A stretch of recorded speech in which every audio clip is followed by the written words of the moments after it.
Hey everybody, Shane Hallam here back with another mock draft. This time we're doing the Dallas Cowboys.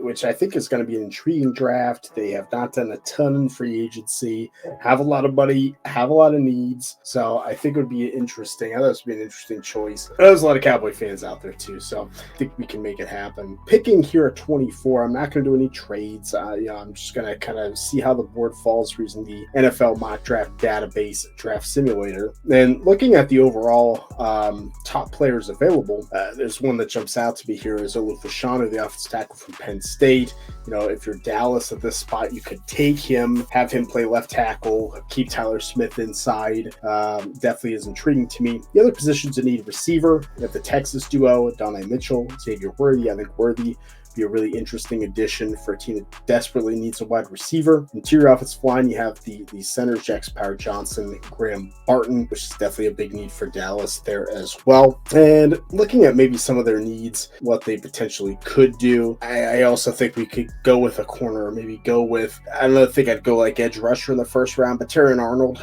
falling this far is really intriguing to me as well. But I'm going to go Olufashanu here, the offensive tackle for Penn State. I think he's a top 10 player. Get him a left tackle. I think it helps firm up the left tackle and the left guard spot, kind of a double dip there. So I would draft him. We're back on the clock, 56 in the second round, 56th overall pick for Dallas. So, I think there's a couple positions we definitely need to continue to address here. I think center is still on the board. I don't love the value at center right now with any of the players that are available. I think running back, we have our choice of running backs here, is something maybe we could address at 87.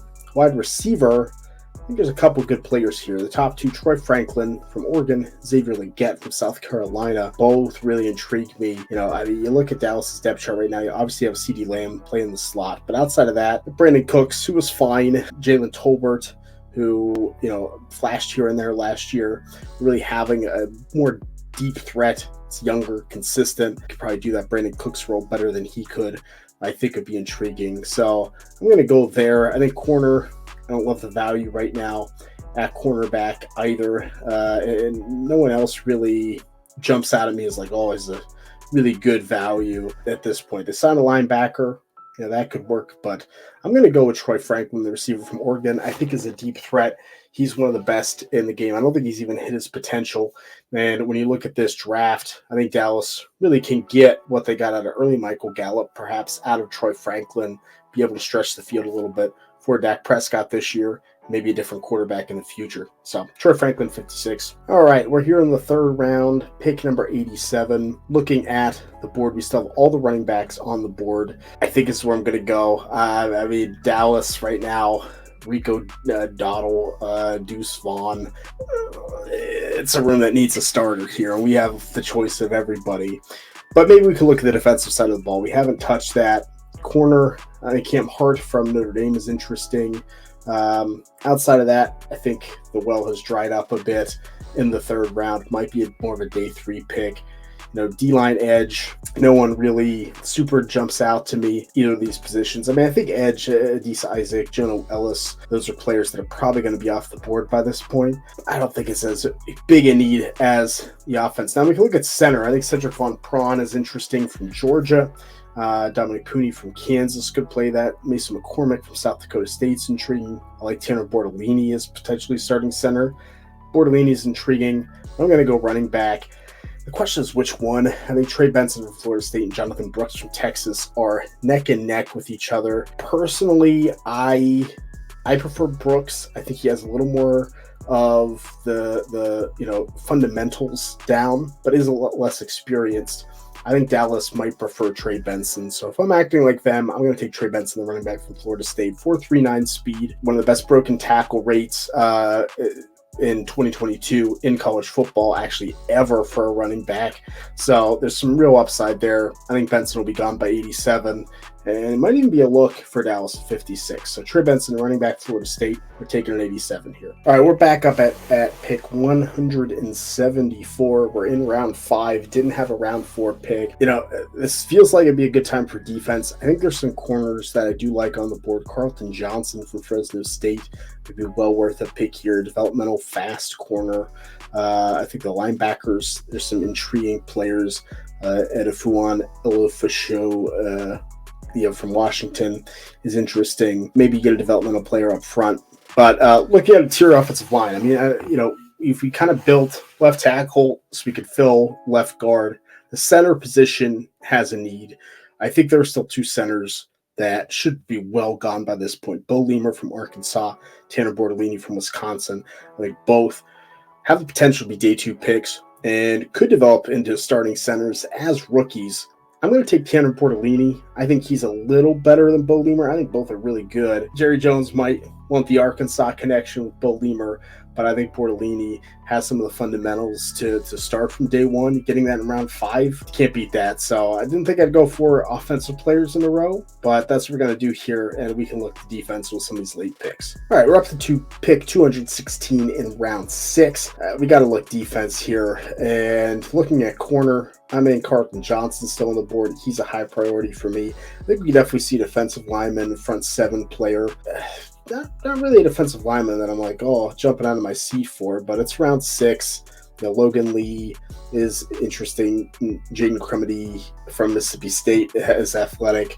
Edge rusher wise, I do like Miles Cole from Texas Tech. I think he would be a steal here. I like Eric Watts from UConn. There's a couple good edge rushers. But I think I'm going to Carlton Johnson. I think for Fresno, he has the speed. He's the type of corner that Dallas has drafted in the past. Now without Quinn heading up the defense, maybe they switch that a little bit. But I think Johnson has athleticism, speed, and some physicality. Is an intriguing round 6 pick with some upside. All right, we're back with pick 233 in round 7.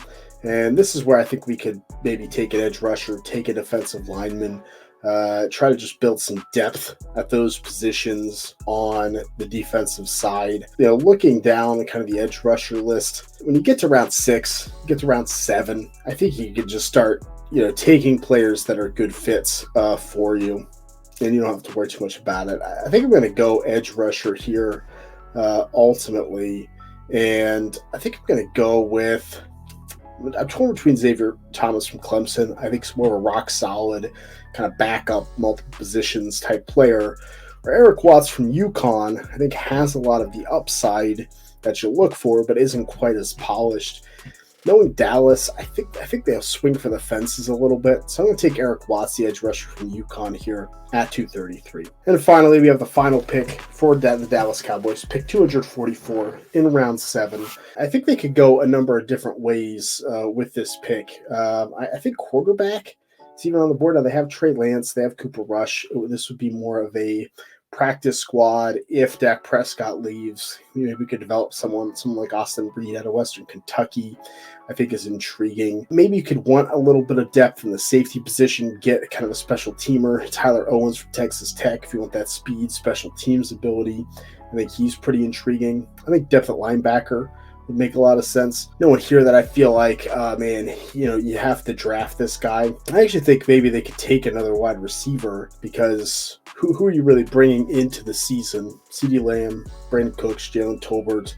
We drafted Troy Franklin, maybe Jalen Brooks, their 7th round pick from last year. It's kind of a special teamer. But I think the receiver group this year is stacked up. So I am going to go with another receiver, another upside receiver who can play a little bit of special teams, but also we can kind of develop into a player, and that's Ryan Florney from Southeast Missouri State. I think his athleticism jumps off. Now, I have him lower than Jalen Coker from Holy Cross. I like a little bit better. Coker more of a slot receiver. I think Florney can do a little bit of everything. Dallas might prefer that. So I'm going to take Florney here at 244. And here's our draft. So we took Olufashanu, 24 in the first round. Left tackle, plug and play, stud. Troy Franklin in round 2 gives you a number 2 receiver, someone that can stretch the field, maybe do a little bit more. Trey Benson at 87. That's a starting running back right in. So I think we have 3 starters that we drafted in those first 3 rounds. And where I think this draft really does well is the next pick, Tanner Bortolini at 174. If he falls that far, absolute steal. He's athletic. He's really agile. Good, great center. I think he really carried the Wisconsin run game the past couple years. I think he's someone that could compete for a role and be a steal. And then we took a couple players, 6th, 7th round, with some upside. Carlton Johnson has the speed. Eric Watts has some of the production athleticism. Flourney, he's a 90-plus percentile athlete who's versatile. I always like taking shots on those guys. So there's my Dallas Cowboys draft. Let me know how I did in the comments. And if you like what you see, you want more of these drafts, hit subscribe. So check it out. I appreciate it. Go to draftcountdown.com.